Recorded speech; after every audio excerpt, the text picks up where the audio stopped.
Сәлем, каналыма қош келдіңіз. Қазақша контентті қолдап тіркеле кетіңіз. Бас ауруын дәрісіз емдеудің 8 тәсілі. Бас ауруының түрлі себептері бар. Қатты ашулану, дұрыс ұйықтамау, күйзеліс, уақытылы тамақтанбау, компьютердің алдында ұзақ отыру, ондай кездері дәріге жүгін жолмен бас ауруынан аяуға. Ол үшін төмендегі кеңестерге құлақ түріңіз. Бір басыңыз ауырғанын сезсеңіз, дереу таза бір стакан су ішіп алыңыз.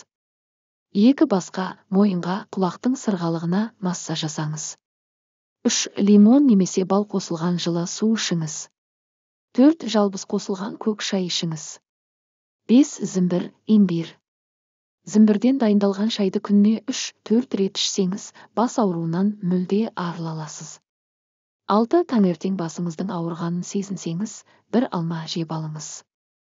7 бадам, миндаль да бас ауруын тез басады. 8 бір ас қасық кептірілген жалбыздың үстіне қайнаған су құйып, бетін жауып, 10 минуттан соң ішіңіз. Ашы десеңіз, бал қоссаңыз болады.